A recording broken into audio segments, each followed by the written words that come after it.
I'd like to go ahead and call the meeting to order today. The Kalispell City Planning Commission, Tuesday, November 12th, 2024. Can we have a roll call, please? Rory Young, Here. Tim Stockland, Here. Pip Burke, Here. Shelby Odell, Here. Doug Kaufman, Here. Joshua Borgart, Here. Chad Graham. I'd like to note for the roll that a quorum is present. Move into the next item, the approval of the minutes of October 8th, 2024. And entertain a motion from the board. I move to approve the minutes from the meeting of October 8th, 2024. Second. It's been moved and seconded approval of the minutes. All in favor, please signify by saying aye. Aye. All opposed, same sign. Motion passes unanimously. Next item up, we'll hear the public. Anyone wishing to opine, please step forward. Seeing none, we'll close that and move on to the old business. So, Mr. Chair, we do have one person online. You might want to check and see if there's anything. My mistake. They're not. They're No not? hand raised. Okay. So it looks like we'll go ahead and close that portion of the business. Next up would be the old business. Okay, so at the last Planning Commission meeting, there were three projects we looked at. There was the Carver Engineering annexation. There was Northland Phase 5C and the Tronstead project. And those, all three of them went before the City Council on November 4th. All of them were approved in part. Second reading on the zoning for each one of the three is coming up on November 18th.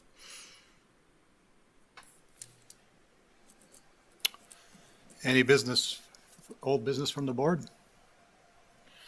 Hearing none, we'll move on to the next item, which is new business. So new business, we didn't get any applications in this month, so we're looking at doing another work session on the land use plan in December, on December 10th. Heading into January, just FYI, there are several projects that we're talking with people that would be submitting in December for the January, February timeframe. Thank you, PJ. New business from the board? Seeing none, we'll move on to the next item, which is adjournment. We'll here be by adjourned. And roll right into the work session? Let's roll right into the work session. Okay, so what we kind of set up right now is basically just the Montana Land Use Plan Act overview. A lot of you guys would have heard some of the stuff that we're talking about now, but it's a good summary of where we're at as we're stepping in. As I mentioned, that coming in December, we'll be doing some more work sessions and probably have a number of work sessions through the spring and into the summer. So with that, just kind of overview of where we're at in terms of some of the development that we've seen out there over the last several years. This chart here is showing the total value of all the building construction that we've seen. And as you're kind of looking here, you can kind of see that we were hanging off right around in this level here, right around 50 million or so a year. 2016, that kind of spiked up and has stayed up generally pretty high except for 2019. And we'll be right along in this area in 24. So to date right now, we've got just about 124 million in total value of all construction. So it's staying right up at that relatively high level. Well, yeah, and there's still time to go. So, and then kind of really focusing on housing, since that's been one of the major topics that's been out there. This is showing the number of total residential units. This would be adding multifamily units to single family and townhome. And you can kind of see through here, again, this was kind of hanging around an average level, except for 2015 kind of being off, right around 200-ish or something as you're coming through. You hit 2020 and 21 that really spiked up. And I think that one of the reasons you really saw that was you saw a really high number of multifamily projects, which really generates a lot of numbers of housing units. It takes a lot more single family permits to really get up to that total. But we did see in terms of housing units that really spike up. It kind of came down to still a very historically high level. through today with the 2024 numbers, we're looking at about 249. So that's come down a bit, but I think one of the reasons for that, one reason is that a number of these projects are still under development. Parkline Towers, for example, silos. So there's still things that are being built out there that just haven't come online. One of the other reasons would be. So, PJ, sorry, Yep. that when you say new residential units, that's building permits issued. Based on building permits issued, yes. And along the lines of this, any questions, just feel free to jump in anytime. So, it's, Yeah, that's not planning, that's actual permits.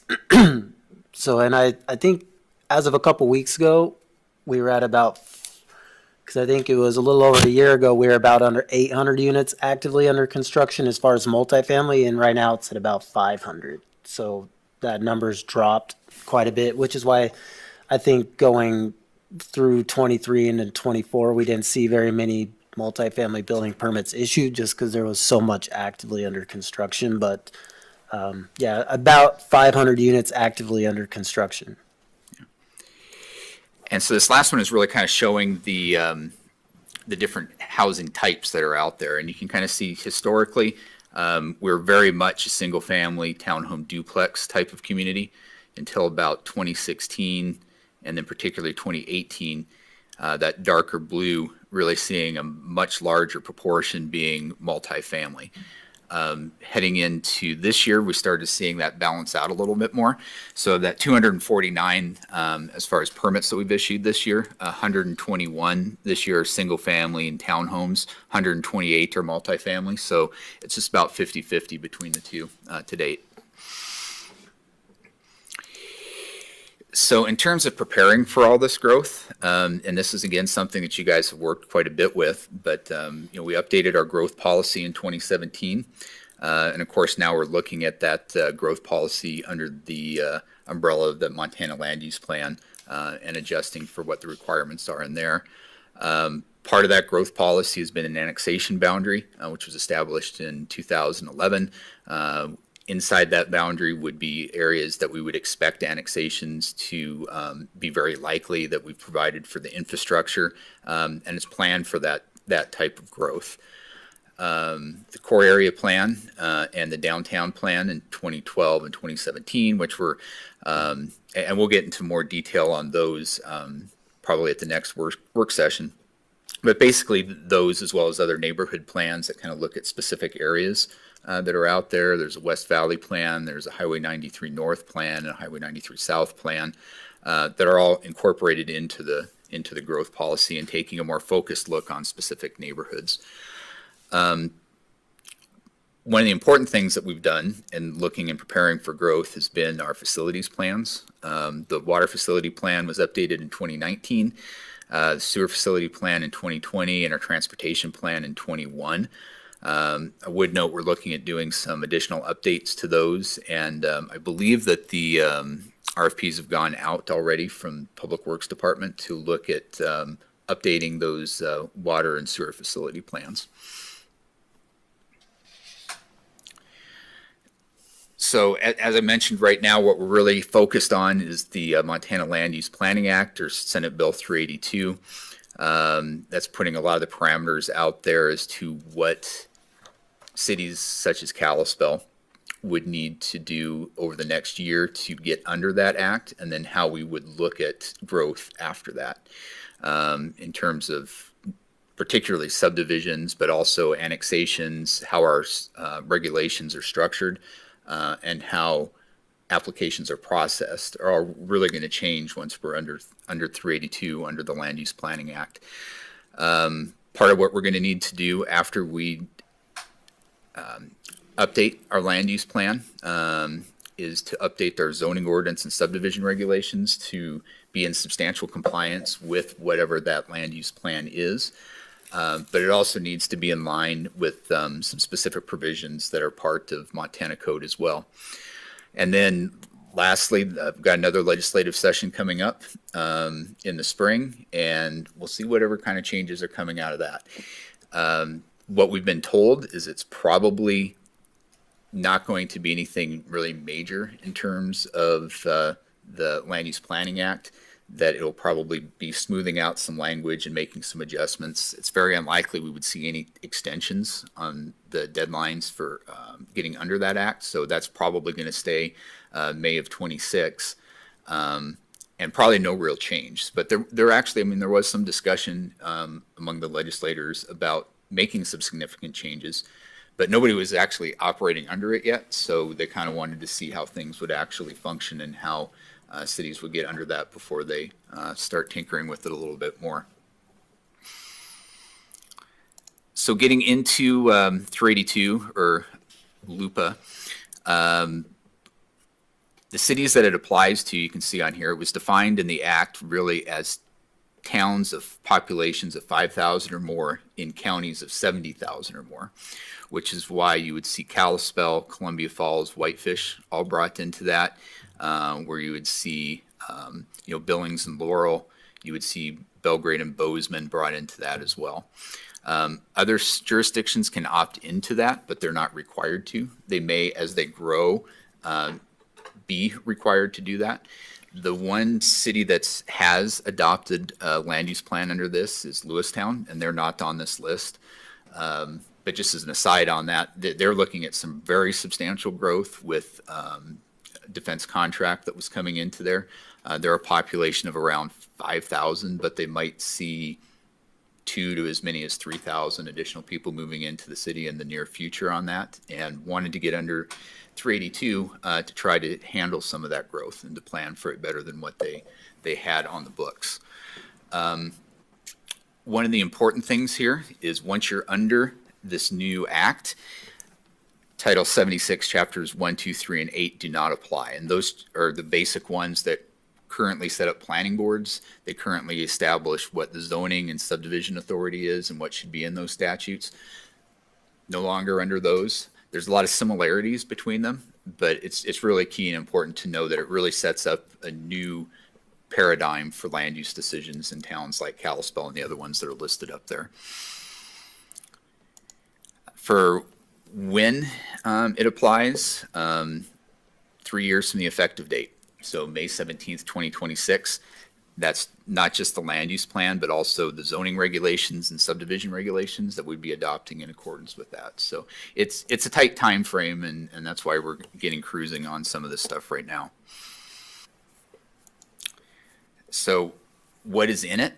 So one of the first things is establishing a planning commission, which we've done. We've created the planning commission December of 23, which is why we're no longer the planning board and zoning commission. It's the planning commission. That consolidates all existing boards and commissions. The Board of Adjustment rolled into this to a degree as well, at least in terms of hearing certain appeals. Planning Commission, which is you guys, would be looking at the land use plan, the future land use map. You'd be looking at zoning regulations and the zoning map. You'd be looking at subdivision regulations, but this is very important. It's not actually looking at subdivisions. It's just the regulations that they would be reviewed under. And then it would be any other land use planning document that the city council would designate. So one of the things the planning commission would do would be to hear appeals from administrative decisions, which would include variances, would also include subdivisions. And this is something that under the act we're supposed to emphasize at every step, is that the public comment and the public input comes in as part of that land use planning process, as part of establishing that land use plan. You don't have site-specific public hearings and site-specific comments on subdivisions, variances, probably conditional use permits. All of that is done administratively. They can be appealed up to the planning commission and then appealed to the city council and then on to district court after that if necessary. But it really changes up what we're used to in terms of public comment and public input, particularly as it relates to subdivisions. So any questions on any of that? So example, and this is comes straight from the council, Tronstad, we would have done at staff level.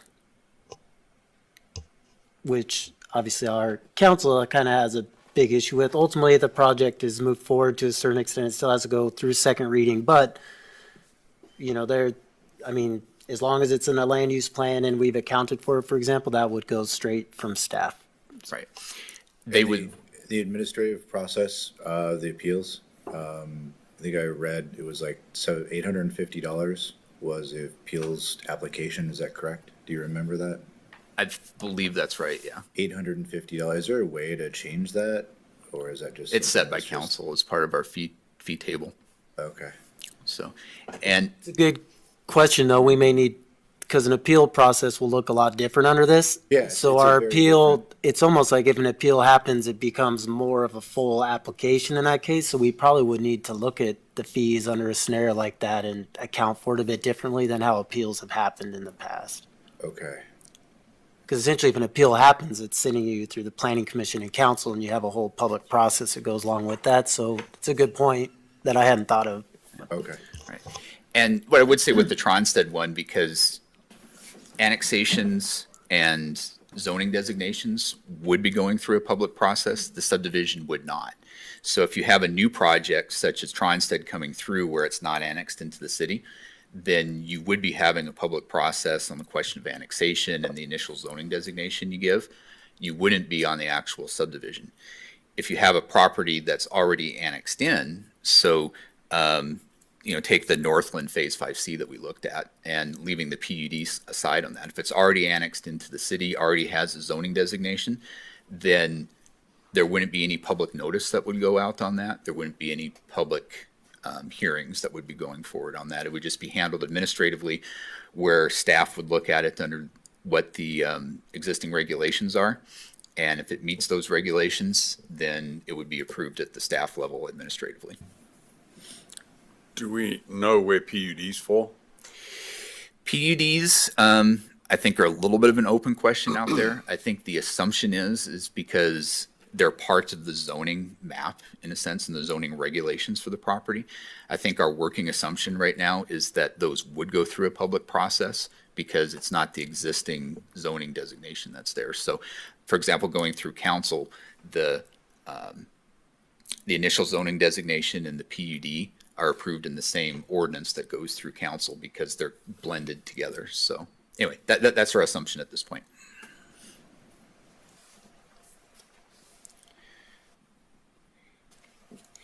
So then one of the next major sections is a public participation plan. And again, this is something that City Council had adopted previously. They adopted our public participation plan in April of '24. Basically, this is something that establishes the framework for how we engage the public as we're putting together that land use plan. You need to show how you're disseminating documents, how you're providing opportunities for comments, public meetings, electronic communication and access with the website, for example, and an analysis of and response to public comments. And again, that public participation plan really emphasizes that public comment would be narrowed. It's almost like a funnel as you're kind of coming down, and that now is really the time for that public participation. Once it's adopted, that opportunity is much more limited. Does that imply then, when it says that it's narrowed, that if you have a development on a parcel that is annexed, you would still then do neighborhood notification and? No, there wouldn't be any notification that would go out on that. It'd just be administrative. So the notification would only address issues that would become before the planning commission then?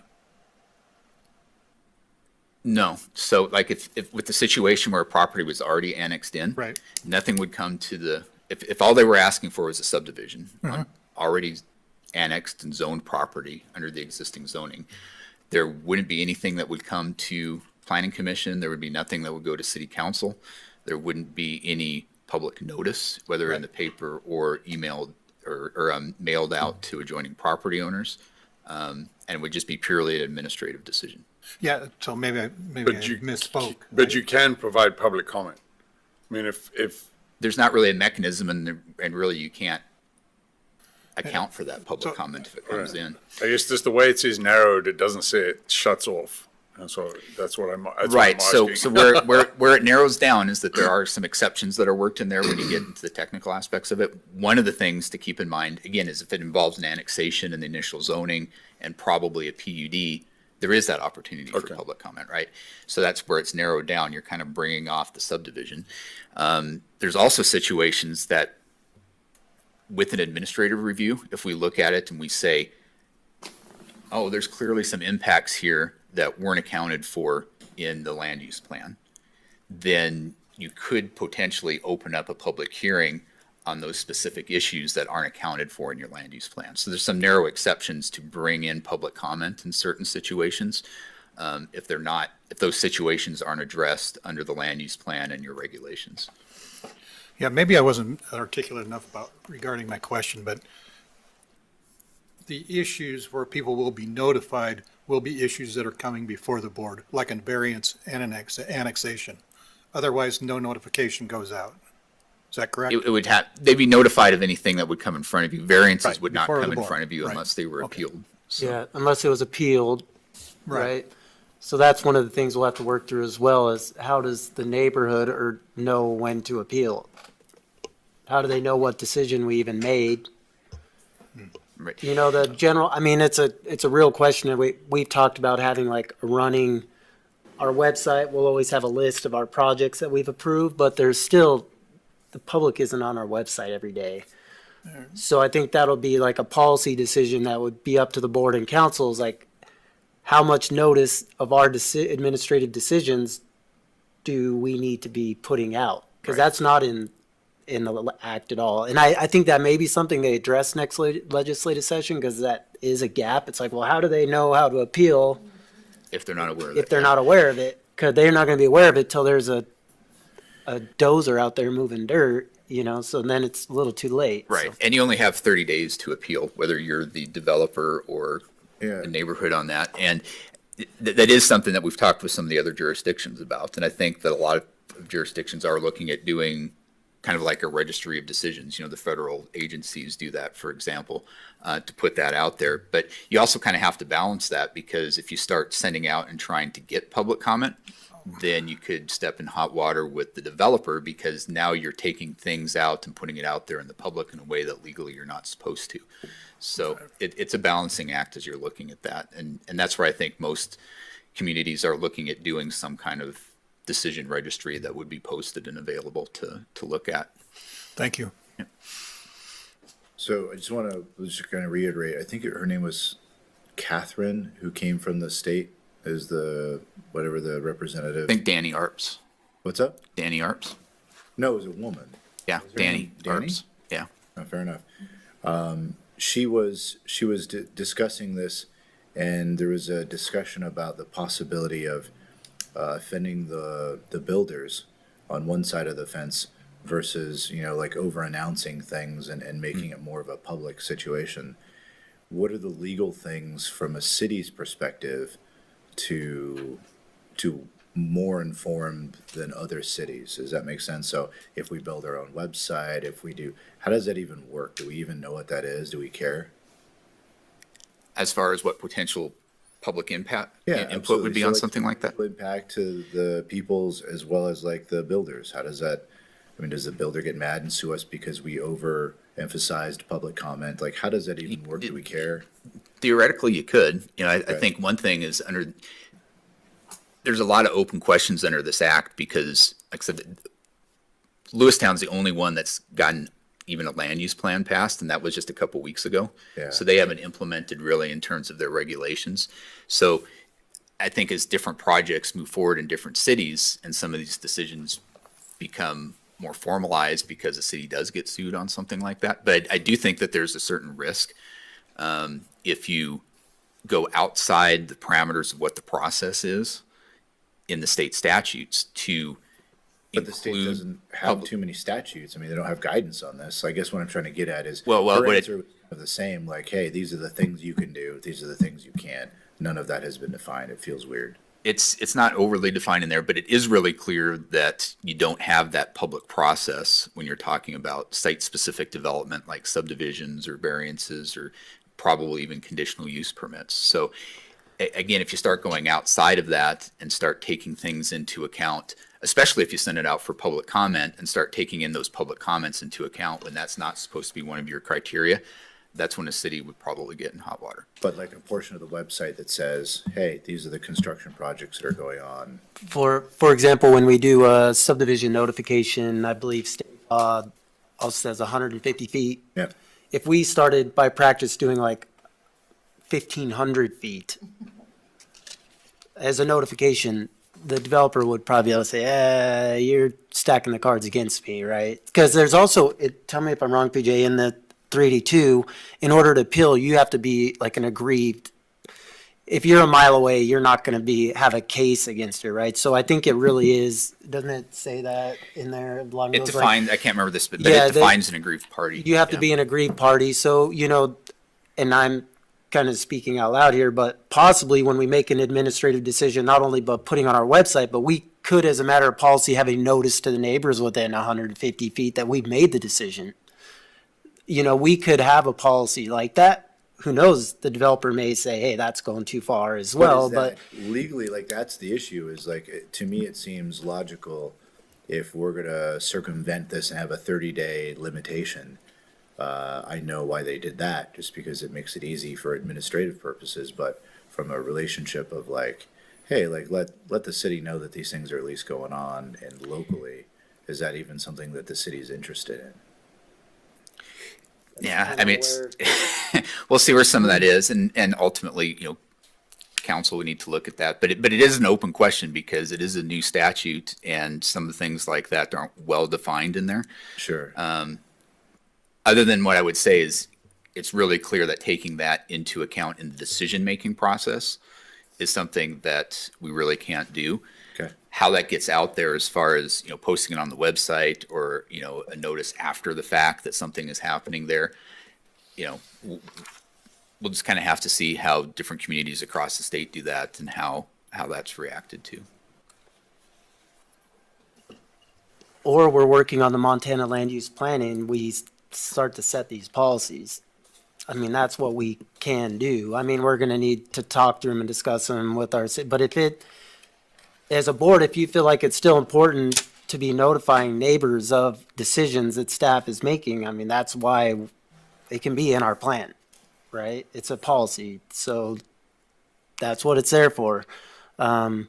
Or we could say, just put it on the website, but I feel like as far as the public participation plan component, not only listing it, but potentially notifying neighbors of what decisions the city's made, there's an administrative cost and everything that goes along with that, but it might be the right direction. But that's where it's kind of new for us and kind of looking, those are the thoughts to go think about as we move forward. If it's something you feel like we should be looking at as we start to draft the documents, we can do that. Well, as a matter of like the city's integrity and the relationship we have with people who live here, I think it would be more fair for everybody just to have like a notification process anyway, instead of like one morning you wake up and you had no idea, maybe you live like, you don't have internet or you work too much, you don't have time to check the website. All of a sudden you're like, why is there a dump truck in my front yard? And they're like, well, we're building next to you. And like, well, no one told me. And that's not fair to that person. It could be your home. But I just think like the notification process, maybe not like the public comment that takes 4.5 hours is wise, but the notification I think would be necessary to at least give the city a chance to be like, okay, let's prepare for this. How can we not make this a problem, kind of a thing. So It is, I and- did think at one point, though, didn't we discuss kind of, educating the public to always go to a website or kind of create something where, this is how the future is going to look and not rely on a mail out or a notification, because sometimes even people don't get those from the comments I've heard where they complain about them. But if we had a system, So, Right. like, if you were to PO box or you missed the post or something like that, That's true. like, I didn't receive my mail because I didn't pick it up. so Like the day before or something, but I did receive it and I had emailed that like a couple weeks ago. So, but I had to sign for it. So, And Yeah. there are some jurisdictions that put a notification of land use application on the property. yeah, like a And so that's, I wouldn't say it's very common, but it is pretty common in various jurisdictions. And even though you may not have the ability to participate in a public process, at least you know that there's something going on and you can, either It can. at And least again, ask the question, but we'll need whether to that dive meets in. law or not. Yeah, and we'll we'll have need to to- dive in what you can legitimately do there, because I think one of the important things to know is where the legislature was coming from. Where this kind of came from originally was the housing task force that the governor put together. And I think one of the things that really came out of that was to try to streamline some of the approval processes for subdivisions. And one of the main thrusts of 382 is not having that NIMBY impact and not in my backyard. And I think that they were intentionally trying to get away from having the public riled up about specific projects. And I think that when you start doing things like that, it does run the risk of saying, oh, well, it's not a formal notice, but now people are going to come in for hear the public, right? And that's what we'll have to sort through. I know city council would like to maintain as much public input as you can.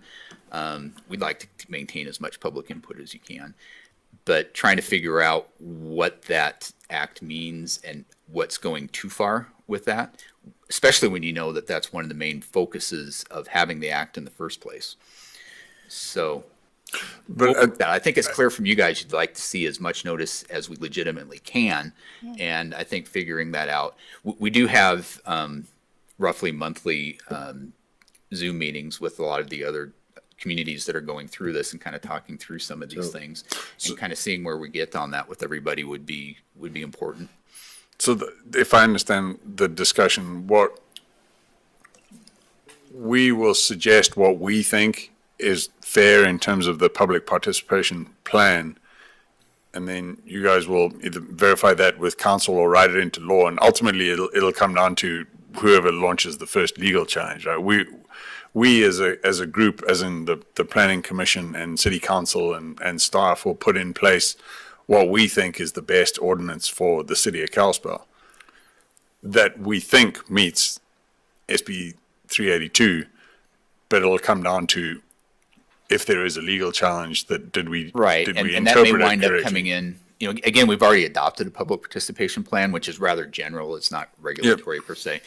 The land use plan potentially could talk about something along those lines in the implementation section about trying to encourage as much public input as you legitimately can under the statutes.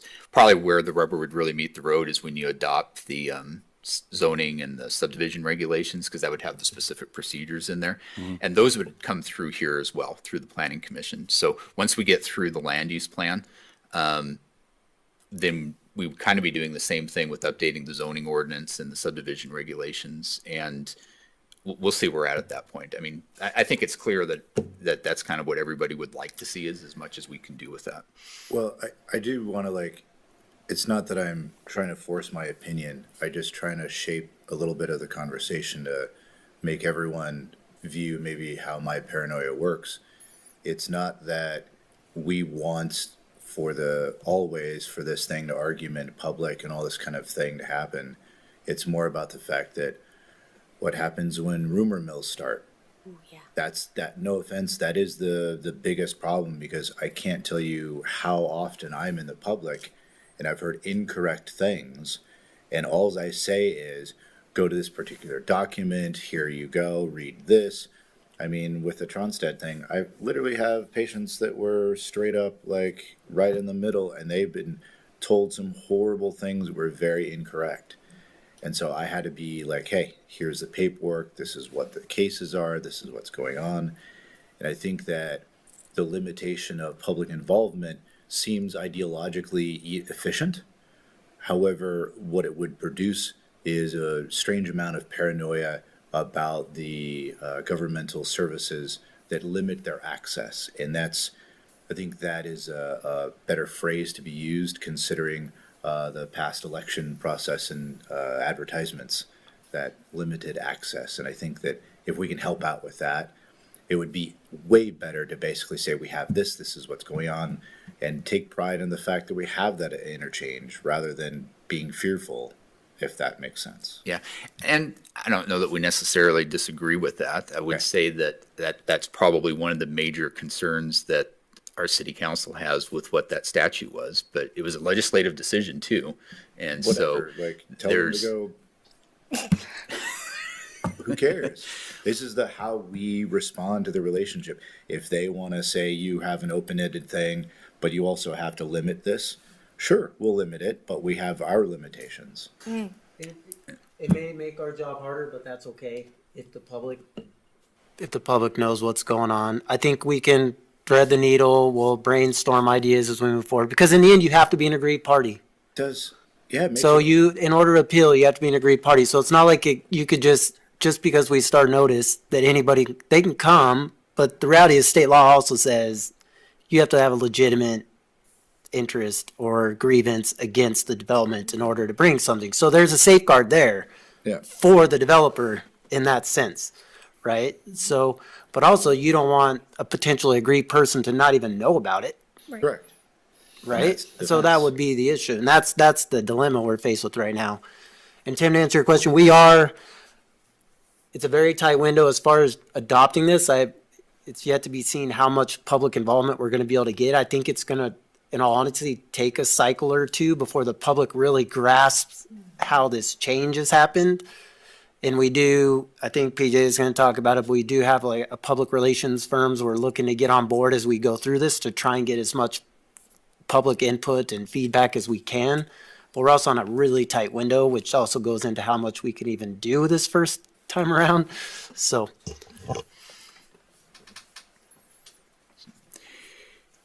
Okay, so, the types of public outreach that we've done under our public participation plan, or at least that are called out in the public participation plan. Notice meetings, planning commission work sessions like we're doing tonight. We have set up a page on our website where we're including a lot of the basic information, and then we'll be including additional information as that becomes available. Through social media, the city's got Facebook page and other social media through city clerk for outreach there. News organizations, community boards and organizations, reaching out to the Rotaries and the Sunriser Lions and so forth with that. And then having pop-ups that would be out there, whether it's in the library or, in a restaurant downtown or something along those lines. And what we've done so far to date, we did have a fair booth. We were there for 3 days and talked with a number of people there. Our first big outreach to local organizations. We did a presentation to a leadership flathead. There's about 50 people there for that. Stepped through 382 different projects that are out there and got some feedback from them as well. We are working on hiring, I think Jared mentioned, a PR firm. We got the Montana Community Reinvestment Plan grant. It's a $30,000 grant.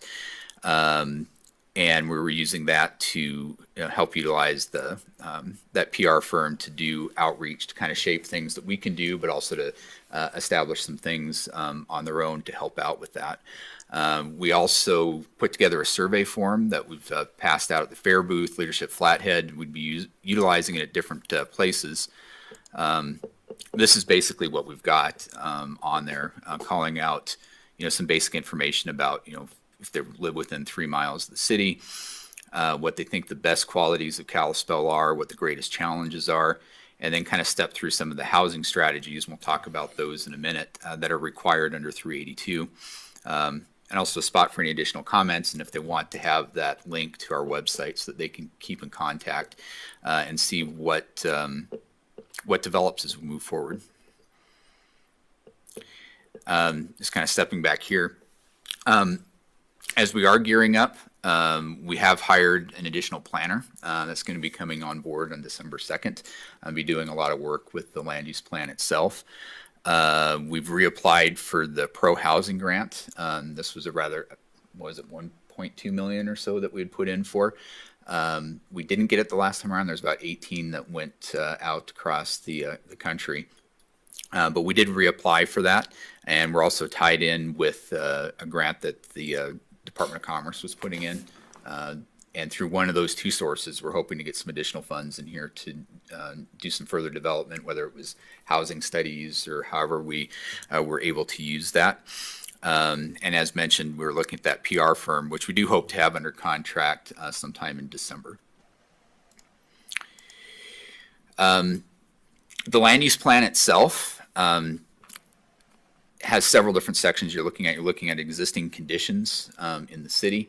You're looking at future estimates and anticipated needs. And housing is really the central component of this. The plan needs to show what your projected population growth is and how that growth is going to be provided for with housing over 20 years. So really it's starting with an assumption that growth is happening, that we need to figure out where we can house people and how we can house people. Local services and facilities, looking at public safety, emergency services, your systems such as water, sewer, storm drainage, solid waste, transportation with roads. There's a coordination with the school systems, but they're kind of their own thing. We don't really have a plan for them, but we're supposed to coordinate with them. And you can also address other things such as parks. It's not a required component, but we would probably have some components of parks addressed in here. We do have existing plans. We kind of touched on this earlier for most of the key facility plans for water, sewer, solid waste. They're working on storm drainage. The transportation plan, we have the recent update. We do have existing plans for emergency services for police and fire that can be incorporated in here as well. And there's a parks plan that's old. They're looking at doing an update on that, but probably not in time to include it within this plan. I think it's it's roughly 2005, maybe 2007-06 plan or something that the Parks Department has, but they are gearing up to do one that we could include maybe with the next cycle on the land use plan, but again, I don't know that we're going to get it in time for this. Some of the other major sections that you'd have would be economic development. Part of that is also kind of having an inventory of what's out there and trying to address how you can provide the necessary locations and ability to develop economically in the community. Natural resources, environment, and hazards, similar type of a plan for that. PG, I got a question for you. Is there another plan? Is there any plan that's going to happen with like the housing in correlation to our educational system? Because like if we're going to have that many people move in, I know it was talked about a lot with the Tronstad development, like 300 houses, there's a ton more kids, where are they going to go to school, that kind of thing. Is there a way to put it into the plan that we're coming up with to like maybe build another school at some point that's on that side of town to help balance that out? Because, I mean, Edgerton is full, KMS is full, Glacier's full, I think everything's full, so. Right. Well, a big part of that is the school system is a separate agency of the state. They've got their own plans as far as and own set of statutes really on how they run that. So they have their own expansion plans that are out there. They've got their separate funding sources, so which is probably way more complicated than it needs to be, and nobody really understands how they do that. But school funding is kind of its own separate thing. You see that reflected in the statutes that say that that can't really be the sole basis for denying a project, and that's why what 382 does is it calls out some coordination with the school systems. So at some point in time, we'd be meeting with them, seeing how that's done. We have had meetings usually every couple of years with them anyway to kind of show where we're seeing some of the projected growth so they can account for it. But we wouldn't be directly planning for schools and provision of educational services. It would just be a coordination with them. Yeah, that's what I meant. I didn't word it rightly. Essentially what the schools do is their own facility plan update. I think they just did one recently as well, but we meet with them showing our growth trends and projections so that then our land use map, for example, and they could say, hey, they could project the students based off of population growth. Another thing so they actually do have a future elementary site by Tronstad on Rose Crossing. They have 12 acres because they planned for it. So that land is there. They still would have to build a school when the demand is there, but they've already tied up the land for a future school in that area. Okay. So they've done that, but yeah, we would coordinate with them, sit down as part of this process. We'll sit down with them, show them the land use map, the facility plan, show them projected housing growth, and then they would need to take that information and plan for school facilities, what kind of upgrades they would need, where they're going to need to buy land, et cetera. Gotcha. Yeah, because the school district, I mean, they've got to include outside of Kalispell, right? Because the boundaries don't align Right, yeah, so, exactly, so. So, part of this is future land use map, and this is actually one of the things that we have that not every community has put together. So, basically needing to identify, what that pattern and intensity of development is within that jurisdiction, reflecting that you got adequate area to accommodate housing and whatever other needs are called out in the plan. And just also kind of a note here, the plan would incorporate existing neighborhood plans. So 382 allows you to do that. So when we've talked about the core area plan, the downtown plan, those I would assume would be incorporated into whatever land use plan we adopt at the end of this. And just for reference here, Yep. Those plans have to be changed to be compliant with 382 if they are non-compliant? if they're way out of whack, then, they're supposed to be adopted in accordance with 382. What we are looking at doing is updating those a little bit to account for some of the changes in density that you might see depending upon housing strategies and ADUs, for example. But really, our existing plans project out a good 40 to 60 years as to what needs to be done as they are. And that's why they were looking at not replacing those facility plans, but doing some updates to bring them more into alignment with that. That's one of the things with this that I think long term, on a short window, I think it's hard, and I guess some input or some thought, totally updating the land use map would be a big challenge in the midst of trying to just get under the plan in general in a year and a half. Because it took us 5 years or more to do even the growth policy last time. And the idea that we're going to be able to change the map and rewrite the growth policy and do that in the time frame is just not the case. In general, 382, the idea is for other cities to do what we've been doing. You have a land use plan that you follow, you have water, sewer, transportation plans, and you have plans in place that you're following. If development meets your plan, you approve it. And generally, that's what you would see in our staff reports. There was still a public process, but a lot of municipalities don't even have a land use map. They haven't provided for future housing in an area. It was all kind of reactive rather than planning. So it kind of it's forcing communities to do what we've been doing while at the same time changing the process a bit. But I think as we move forward, our recommendation or what you'll see is us making very little changes to the land use map, at least this go around. So there's plenty of room for growth within our existing land use map and certainly within our annexation boundary to provide for 20 years of growth. So why at this time try and reinvent the wheel, although once we get under it, we could start to look at, whether or not some areas should be, the annexation boundary should be expanded or not, or higher densities in areas and things like that. But likely we would be proposing just kind of leaving it as is because it does meet the intent. Right. And again, like I said, this is the map that we've had. I think that it meets everything that's required under 382. It calls out the different densities, the different uses that are out there. And then this has got the annexation boundary, which is one of those probably considered an issue plan more than a neighborhood plan, but it's ancillary to the existing growth policy.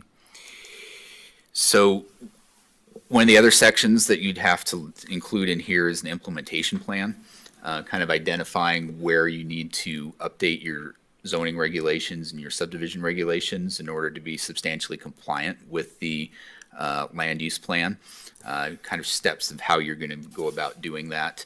And we know that there's certain things that we're going to need to do in order to make that happen.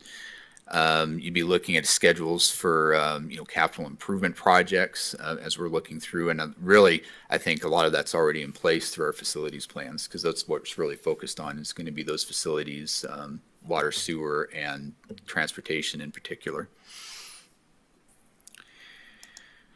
As I mentioned, zoning regulations would be something that would come after we've adopted a land use plan. We would need to make sure that that's substantially compliant with the land use plan, and again, making sure that it is in alignment with some of the other codes that have come down. There's been a number of other state statutes that have been updated addressing how you handle multifamily developments, for example, ADUs. We need to make sure that things are in alignment with that. One of the key things under the Land Use Act is that there's 14 housing strategies, and we have to adopt at least 5 of them. There's some intricacies as far as if you've already adopted some of these, then that could potentially count. There's also a lot of these that overlap, so even though there's 14 specific strategies, several of them are very similar, and you can't adopt, say, 4 of them and say that's 4, it counts as 1. But just kind of stepping through, and again, no, this is something that we looked at before, we need to do 5 of these. One is to allow as a permitted use, at least a duplex, where a single family dwelling unit's permitted. So this is really what you're talking about with an ADU, but in this context, it's an attached ADU. Zoning for higher density housing. State law requires that now anyways. State law requires that now, but it may be something that once you're under 382, then it doesn't necessarily apply to you. So there's a little chicken and the egg. There are rumblings that the legislature would make this a mandatory requirement for everybody regardless. So it's a little bit of a state of flux, but it would be something that we account for right now. Right now, we allow ADUs everywhere in the state. So could you have a duplex and an ADU then? No, basically be allowing 2 units on the property Okay, total. so it's- Yeah. The second strategy here would be zoning for higher density around transit stations, place of employment, or higher education facilities, or other population centers. So we don't really have transit stations per se, but we do have the college, for example. And so it's a little nebulous on what exactly this means, but that's one of the strategies that's out there. So someone in the state didn't write this. No, this was written in the state, but they took, so where a lot of this, Tell me where an actual transit, whatever that is, in the state of Montana exists. I know, Otherwise, i.e. DC. Did I say that out loud? I'm sorry. That's So- insane. Evidence that people are trying to write Yeah. laws. no, where some of this language came from. So it was drafted by a couple planners in the state in conjunction with League of Cities. Okay. League of And Cities. Yeah, and part of that Which was that in, is? what's that? That's what I said. Is that what chat is? Yes. Different. Oh. But anyway, it was kind of somewhat in response to the task force, the housing task force that the governor put together. Some of this language isn't something that they just kind of invented for the state of Montana. It's something that you're seeing popping up in a lot of other states that are out there, Minnesota, for example. I think Oregon, Washington were other ones that had adopted similar language. So they were borrowing language from similar state statutes. So this isn't completely unique to Montana, although I think Montana is kind of viewed as the forefront of actually getting this adopted and being a requirement. That feels good. But anyway, that's where you see some of that language that wouldn't necessarily apply here, but that's where it comes from. So, As practice, I think the way we would interpret that is our core area would be our transit area or our area of high, and we already allow for higher density But the there bus through our stop- zoning. Our B4, B3 zones already allow for it, check. right. And that's where I think, if you kind of ignore the transit station thing here, but clearly we've got places of employment that are kind of centers. We've got, again, the college up there, and other appropriate population centers, which dovetails right into exactly with what Jared was talking about in the downtown.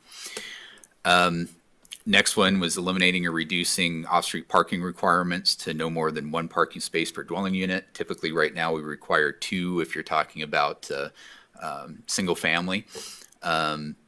Multifamily is generally 1.5 that we do right now. This would drop that down to 1. Eliminating impact fees for ADUs, or at least reducing them by 25%. Allowing as a permitted use 1 internal or detached accessory dwelling unit. And this is where it's similar but slightly different than that first one. So right now, under our local ADU regulations, as well as the state ADU regulations that require us to have, or to allow ADUs, you can have an internal, you can have detached or attached. And internal would be like somebody converts a basement. Attached would be 2 units like right next to each other. You build on a wing to your house. And detached would be, say, converting that detached garage in the back or building a separate house in the back.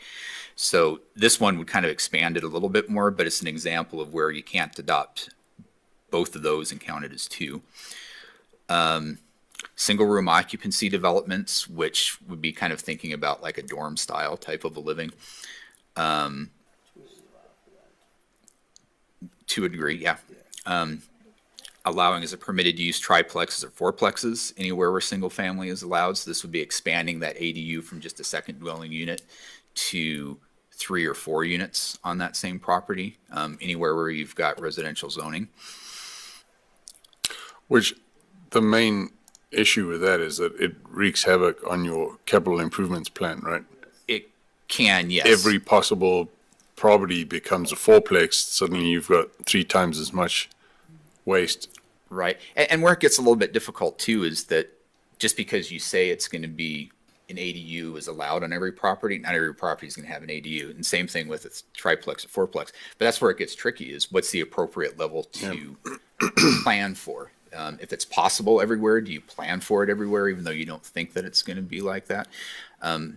My understanding is that some of the other cities that are doing some of those facilities plans and hired consultants are using certain ratios on that to try to account for that. But you're exactly right. I mean, it throws kind of wide open as to what does that mean for your water and sewer transmission lines, for example, in the area. We will have to figure out a way to account for that without overestimating, because yeah, if we were to just, we could take the stance, every R3 single family house in the city is now a duplex. So we've taken 10,000 housing units and just made 20,000. What we also just did is now there can be no growth. Because capacity is already taken up, even though it's not.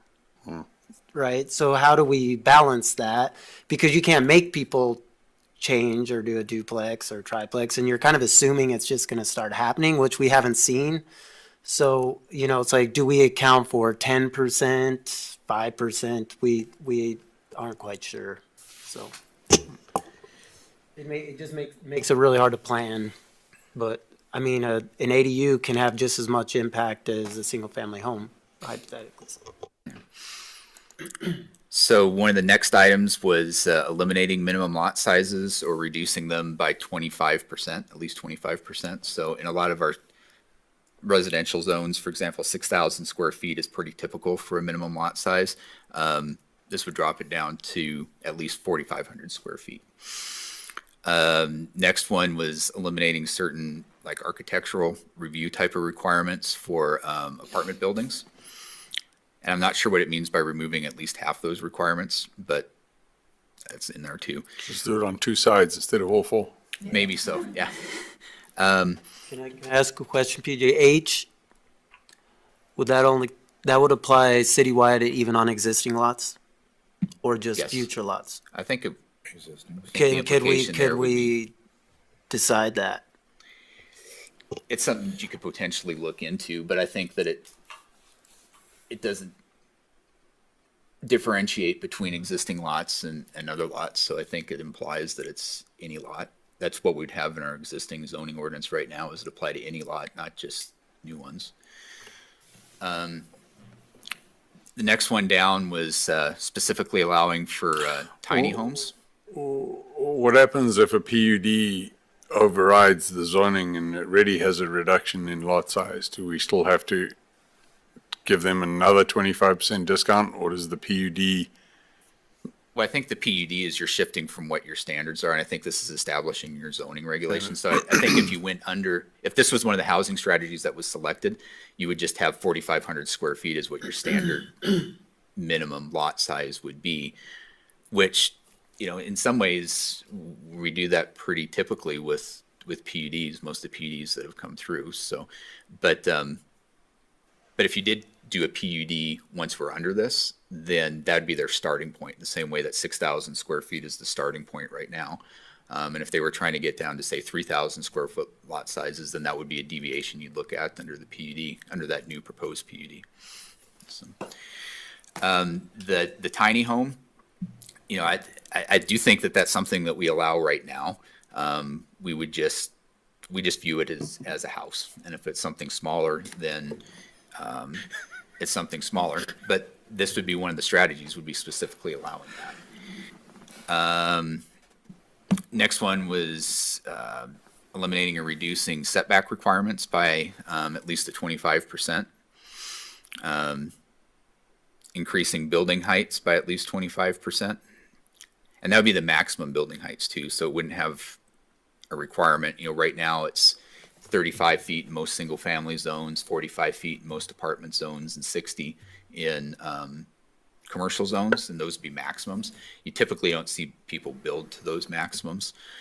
We do allow unlimited in most of the commercial zones. But anyway, that would be one of the other strategies.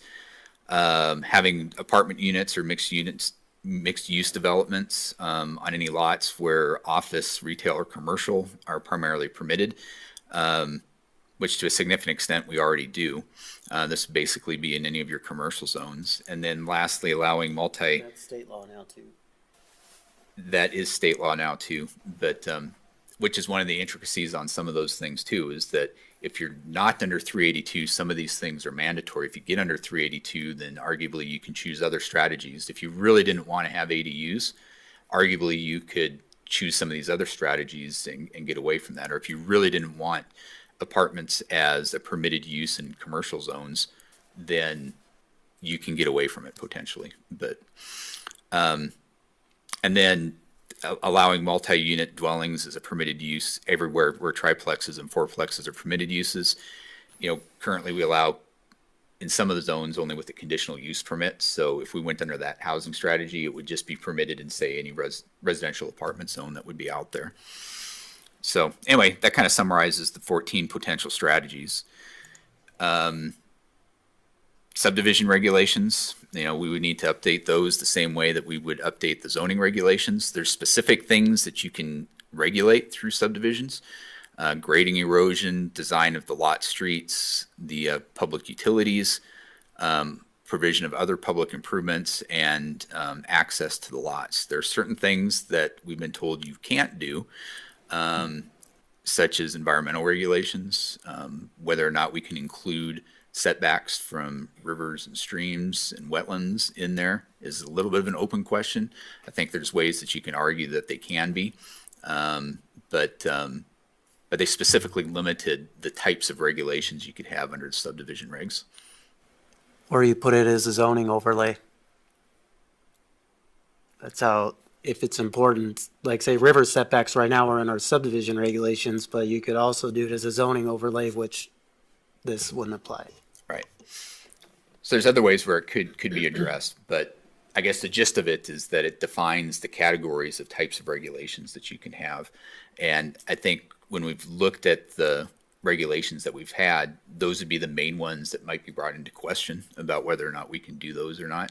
And again, I think there's difference of opinion as to whether those could be included or not. So we'll see when we get to that point.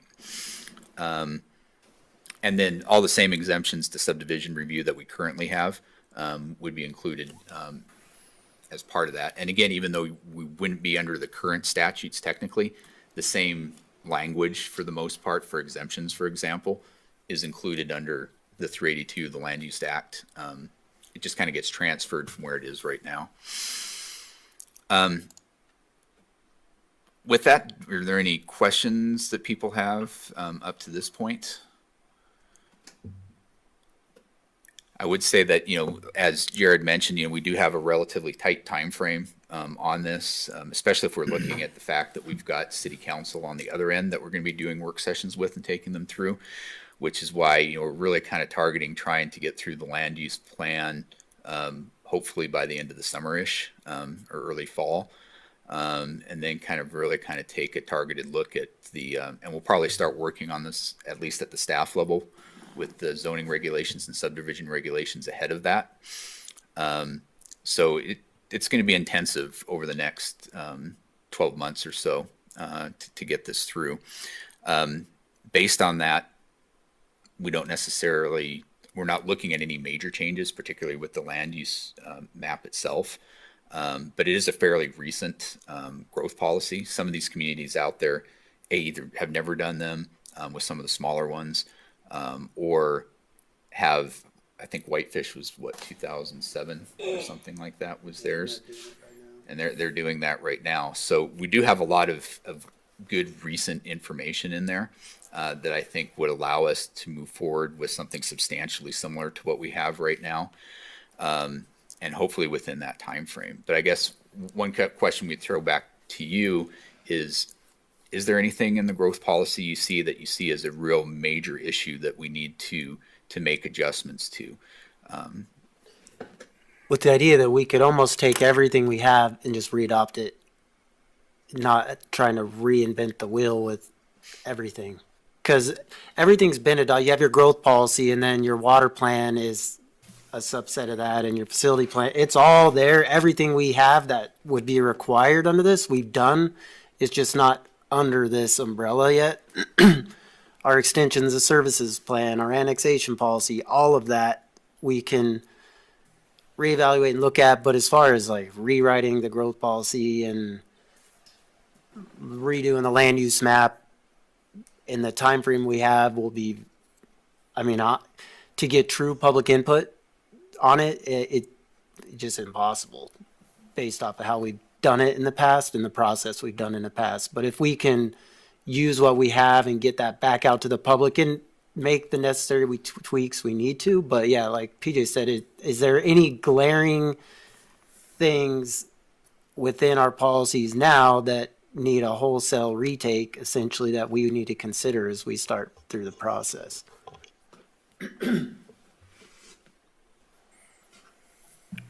Well, from my perspective, I don't know why we would want to go back and reinvent the wheel. So I think you're exactly right. To incorporate as much as possible. I'd be hard pressed to come up with something off the top of my head that I find so onerous that we would never need to change it at this point. I'd have to think pretty hard about it, but. Okay. The only thing I can think of, and it's more a cleanup, is that B 1.5, the 4,000 square feet. And I don't know if that's driven from the growth policy or whether it's something that. It's more from the zoning, yeah. But yeah, So I know it's what you're just- talking about with that, yeah. Yeah, just as we go through the zoning, whether we have a 1.5 or something that does something different, or some other flexibility on that. Okay. Just for the board, we've run into a couple of occasions where B1 limits retail and restaurants to 4,000 square feet. And it's pretty hard to do a restaurant in 4,000 square feet, which means you have to have B2 zoning, and it's not always, in some cases, it seems like it'll be appropriate to allow a restaurant that is 8,000 square feet because it is residential, it's neighborhood resident, it's serving a neighborhood, so it needs to be near residential, but it's not a huge deal, but we've run into it a couple of times recently. And whether that's through an entirely different zoning district, or if we just take a look at what the square footages are in the B1, and we kind of talked about that. Yeah. But I know what you're getting at for that. Just but some that's kind more of clarity that's not that hard and fast, because it gives people pause and then they get discouraged. Yeah, yeah. But I do think that would be pretty much directly under the zoning regulation. And that's update fine, yeah. So, okay, nothing else on that. And then I guess kind of the last question that we wanted to put out there, and this is kind of built off of our survey that we've done. And I guess there'll be two questions here. And the first question is, what do you guys see as the best things about living in Kalispell? What strikes you as what do you really like about living here?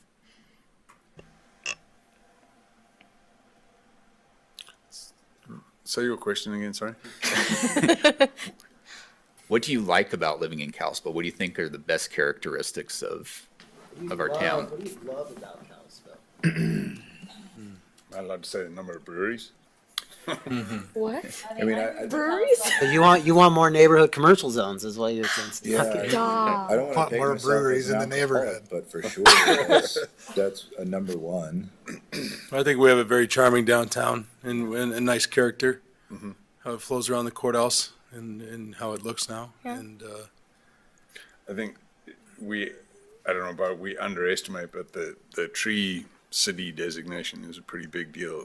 Spend a lot of time walking around the suburbs. It's pretty awesome, all those trees. That's a good point. We'll take them. Yeah, I always like to highlight people see these new subdivisions, not realizing those new subdivisions will look like the east and west side someday. The boulevards and the trees, these trees are over 100 years old, but these new subdivisions will look the exact same way because of that standard. And they're falling down, which is, I'm kidding. I moved to Kalispell because of the services. Like I lived in Whitefish, lived in Columbia Falls, and just Microphone. internet. Oh, sorry. Just services, internet business is better in Kalispell than Whitefish and Columbia Falls, in my opinion. Yeah, I was gonna say the business aspect, it seems like even though technically speaking, how my consciousness does not revolve around farming communities, I'm still close enough to farming communities, but still have the access to do business in a pretty controlled way. I think the populace is not so much that it's egregious, but still populous enough to actually have some restaurants. Granted, we don't have certain restaurants, but so be it. Hopefully that'll change over time. I can say that I grew up here since I was 6, so I rode my bike in from Ponderosa Estates over Tronstad all my life till I was 18 years old. So now that there's the rails to trails and all those extra sidewalks, those have been very well developed. They're beautiful. My daughter learned to walk on those sidewalks here, and I've always loved Kalispell. I am looking forward to how it's going to continue to grow. Like you said, with the trees, they're just going to keep getting bigger and more beautiful. It's hard not to love Kalispell. I've lived a lot of places. Well, I've not very old, but just different places, and I'll always circle back here. Always.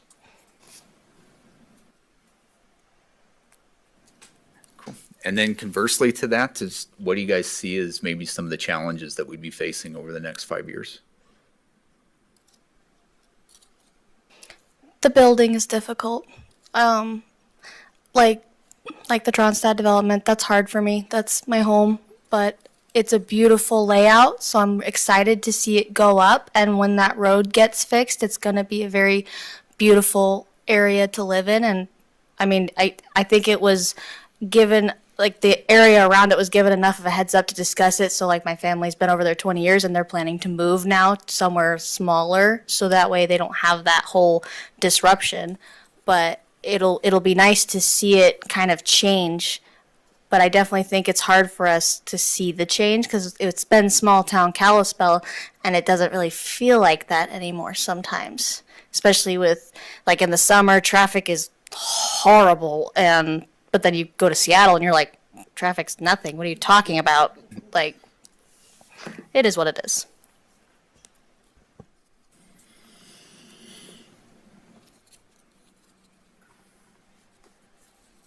Any other thoughts? Sound like growth and traffic, which is something that we hear a lot with public comment as being two of the big challenges up there, and trying to maintain that small town character and feel, which is one of the positives that we've got, and trying to protect that while we still have growth happening.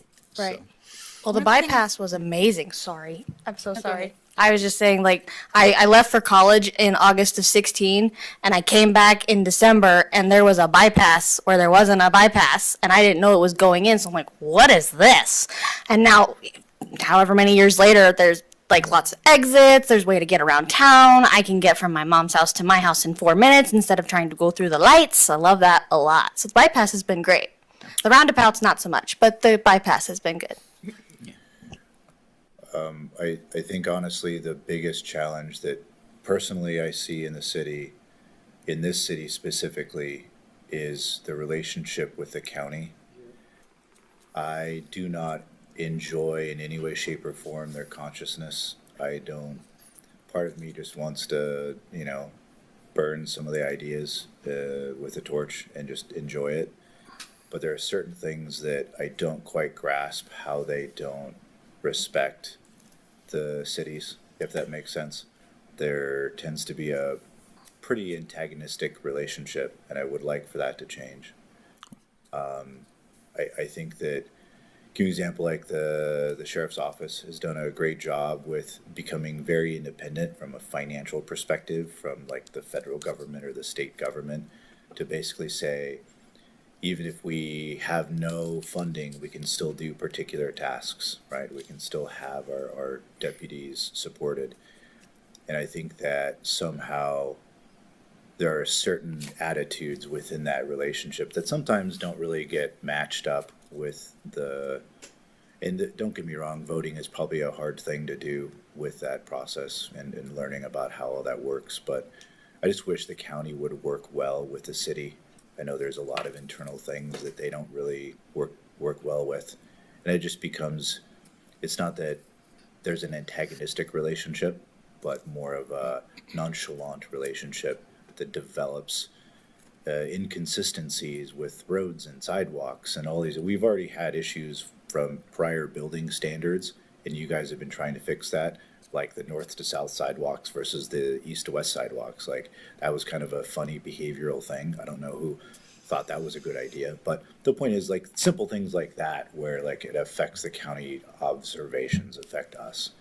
And I just wish that somehow, whether it be like the jail or the current scenario where like certain things happen, I wish that would be fixed personally. It's a very good point, because what the county does or doesn't do certainly is driven a lot of city policy in regards to land use planning. Correct. And it may not always be this perfect theoretical way to plan, but there's essentially competition there. And It's just the reality of it. Doesn't develop in the city, it's going to develop in the county. If it develops in the county, like say Tronstead, there's going to be zero improvements. There's an aggregate demand, aggregate issues that come about, and certainly an issue you got to continue to discuss, because county subdivisions still have an impact on traffic.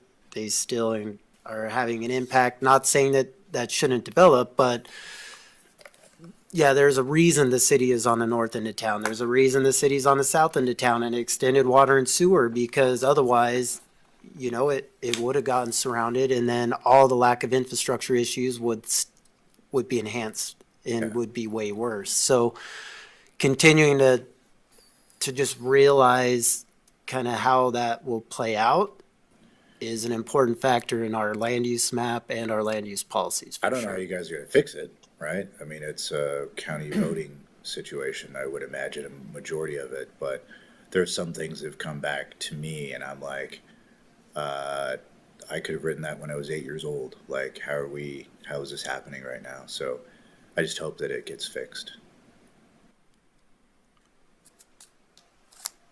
I struggle a bit with the amount of noise and dust from the developments. Like, and I don't know really what the solution, if there is even a solution, but just for example, like 4 Mile Drive, that just the amount of, when the wind picks up, just if you're anywhere near there, you just get covered, and it's just not that pleasant. And I know that's a short-term kind of thing, but even just like the trucks driving down the freeway or whatever, a lot of the times they're not covered and there is just crap going everywhere. And I know we're in Montana, you've got to deal with it and stuff, but I don't know if there's anything that can be done about that. But yeah, that's one thing.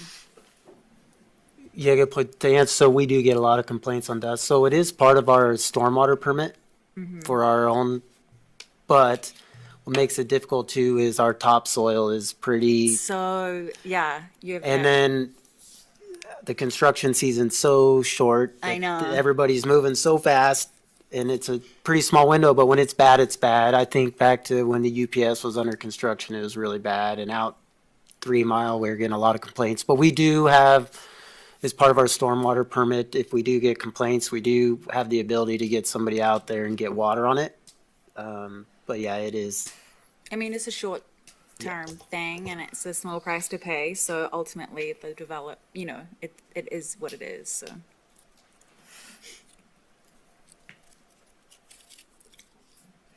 Yeah, one of the things I've noticed, and I've I've lived in the city I grew up in the county and then moved to the city, but when I originally bought my house, there was virtually never heard of any gunshots. And over the last years, particularly southwest Kalispell has had numerous incidents. And that's where I tend to live. That's where I live. And it's the increase, and I don't know if it's inherent societal problem, but I think that could become an issue down the road.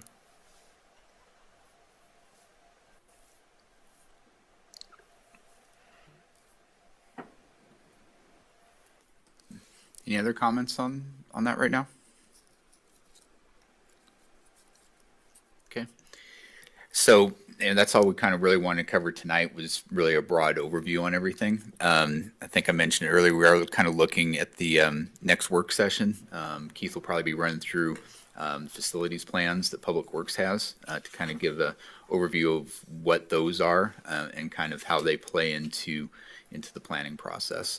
And time permitting, we also talked about looking at some of the neighborhood plans that we have out there so that people have a good concept of what those are since they'd be incorporated into the plan as well. So with that, that's everything we have, unless there's any other questions or comments that anybody has.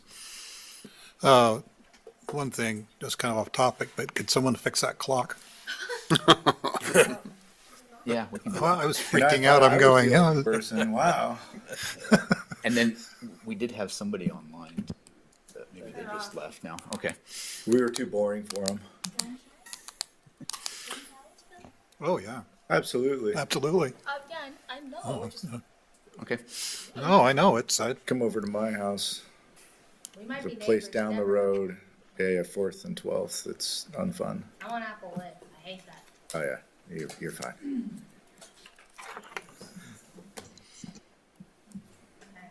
Are you gonna adjourn us again, or are you gonna make us sit here? all I think night? we're, Gavel us I away. don't, you need to We're adjourn? done. You I can think we're adjourn just us. done, right? You only have one chance. There you Go. go. All done. Hopefully you don't miss it.